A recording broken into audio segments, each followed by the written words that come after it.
Chapter number 15, Investment Criteria. NPV is the difference between the present value of cash inflows and the present value of cash outflows over a given period of time. It's used to evaluate the profitability of an investment or project. Here there are three examples of. The internal rate of return, IRR, is the discount rate that makes the NPV of a project equal to zero.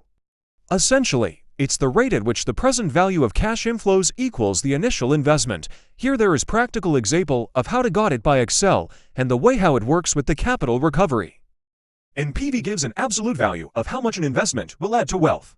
IRR gives a relative measure in the form of a percentage return on the investment. NPV provides a clear monetary value, making it easier to compare projects with different sizes, can handle varying cash flows over time. Advantages of IRR. It gives a percentage that is easy to understand and communicate. Non-regular cash flows.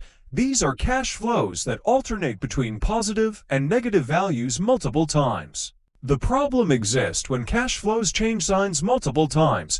The IRR equation can have multiple solutions, leading to multiple years.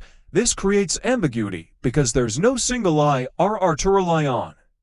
It's often advised to use NPV or Modified Internal Rate of Return (MIRR) in these cases, as they provide clearer insights into the investment's profitability.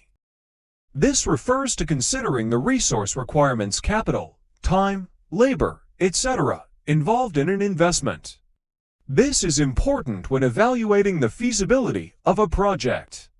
In context of financial analysis, resource reasoning ensures that a project's financial metrics like NPV, IRR, payback period are assessed in the context of available resources, which could influence the decision-making process. Here there is an example of the budget and the way of how the projects will be selected.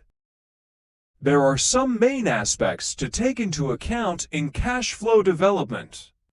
Incremental cash flow are the only ones important to accept or decline a project.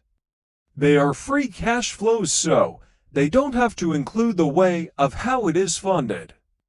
Identify relevant costs. Take into account the residual value.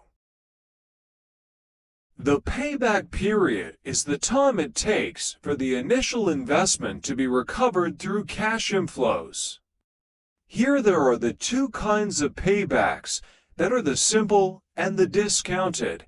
The one that is more important is the discounted due to it take into account the present values of every flow. Thank you so much for your attention. This is the end of my presentation.